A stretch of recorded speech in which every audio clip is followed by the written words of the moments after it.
Ça va, c'est bon? Bon, écoutez, nous sommes sortis des wagons, nous sommes séparés les femmes et les hommes. Moi, j'étais avec mon père à gauche. On a pris la ligne pour aller droit directement où il y avait une SS qui prenait et qui faisait ce qu'on appelle la sélection. Mon frère est parti à droite, mon frère Aaron est parti à droite. Moi, je voulais partir avec mon père à gauche. Mon père m'a dit non, va avec tes frères. Moi, je voulais avec mon père. Qui peut me protéger mieux que mon père? Mon père m'a dit va avec tes frères. Et moi, je devais obéir. Et je suis parti à droite avec mon frère. Mon père m'a embrassé, je suis parti à droite.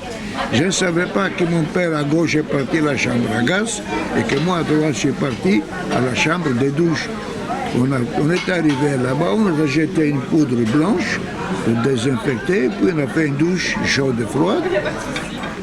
Et après, on nous a menés dans un bloc de quarantaine. Là, on nous a donné une soupe, puis on nous a coupé les cheveux et on nous a tatoué, on nous a mis un numéro dans les bras, un numéro 93 73 94. Donc, on a dit, maintenant, tu t'appelles plus Alberto Israel, ton nom c'est 73 94, comme du bétail. Vraiment, n'est-ce pas, la déshumanisation totale. Nous sommes restés en quarantaine pendant 40 jours. À Auschwitz, 40 jours. Un jour d'Auschwitz, c'est déjà un martyr. 40 jours, c'est tout le temps. Il n'y a que des cadavres, il y a des cadavres, il y a des cadavres de tous les côtés. On tue, on frappe, on tue, on frappe. Et au 40e jour, nous avons envoyé à Charlottenkrug, à Ridentau. On nous a mis dans un camion, on nous a donné un morceau de pain, un couverture, on est parti là-bas. Et tout le temps là-bas avec les SS qui ça continue jusqu'à le 18 janvier. Je dois dire que pendant le jour de Noël, j'allais à la toilette avec un copain la nuit. Donc quand on était dans le bloc, on pouvait sortir deux à la fois. On allait à la toilette, on revenait au bloc, autre deux sortaient. Et je ne sais pas, les SS à la cherche un chien, et le chien commençait à courir derrière nous. Mon copain, il a pris à la gauche, il l'a tué. Moi, je suis arrivé vite au bloc. Ça, c'est un petit détail. Et après, le 18 janvier, on nous appelait Achtung. Achtung nous a mis des fils de 4. On nous a donné un pain, un gros pain, une couverture. Et nous avions 4 et on a fait une marche. La température était entre moins 22 et moins 27. 18 janvier 1945. Les Russes étaient déjà pas loin d'Auschwitz et ils étaient en train de libérer, ils étaient en train d'évacuer. Quand on dit qu'Auschwitz a été libéré, c'est pas vrai. Auschwitz n'a pas été libéré. Les camps d'Auschwitz étaient occupés. Les crématoires ont été détruits. Mais les camps, il n'y avait personne. Ceux qui sont restés là-bas, c'est ceux qui étaient en train de mourir, qui ne pouvaient pas marcher. Nous devons marcher à pied, 100 km à pied, moins 27. On fait un arrêt de 50 km, puis on a continué. Puis on nous a mis dans des wagons ouverts, 100 personnes par wagon. On a commencé à travailler, entre-temps, les gens, pendant la marche de la mort, au fur et à mesure que vous marchez, que quelqu'un meurt, le SS vient, il les jette à la rigole, lui tire une balle dans la tête parce qu'il ne peut pas continuer. Elle avance, si quelqu'un tombe, que tu veux l'aider, il ne te laisse pas. Tu n'as pas le droit d'être ton ami. Tu n'as pas le droit. Tu dois laisser. C'est la déshumanisation. Tu ne dois pas aimer. Donc tu dois laisser.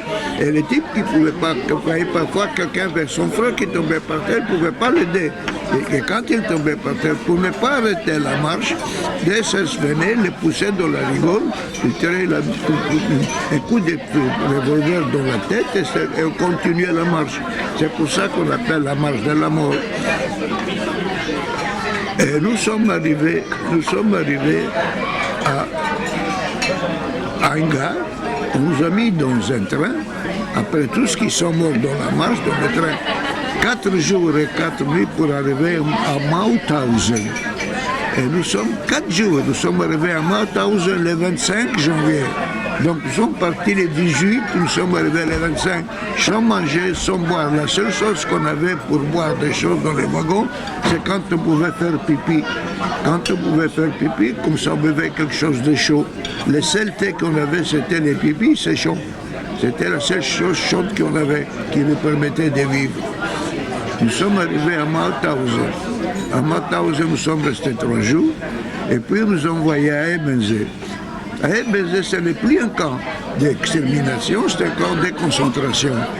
Il y avait beaucoup de Russes à Ebensee, à 40 km de Mauthausen. Les Russes travaillaient dans la mine de pierre. Ils ont été en train de faire un tunnel parce qu'ils voulaient faire une usine de sang synthétique pour que les avions américains ne puissent pas bombarder, ils faisaient un trou dans la montagne. Et c'était les Russes qui faisaient là-bas rabota. Les Russes chaque fois faisaient rabota. Et les Russes, il y avait beaucoup qui faisaient du sabotage. Et chaque fois, le soir, quand on rentrait, on devait pendre tous les Russes qui faisaient du sabotage. Tous les soirs, il y avait des Russes qui étaient des Georgiens, de toutes les choses, Poporouski. Et il les pondait. Et nous sommes restés à Ebensee jusqu'en 1945, le 7 mai. Le 8 mai, les Américains sont arrivés. Les SS avaient pris la fuite. Les Russes sont courus derrière les SS dans les montagnes. Ils les ont pris, tous les SS, ils les ont égorgés. Ah oui, c'est les Auschwitz, oui. Les camps d'Auschwitz-Birkenau étaient destinés uniquement aux Juifs. À Birkenau, il y a 1,5 million de Juifs morts. 1 150 000 adultes, 350 000 enfants.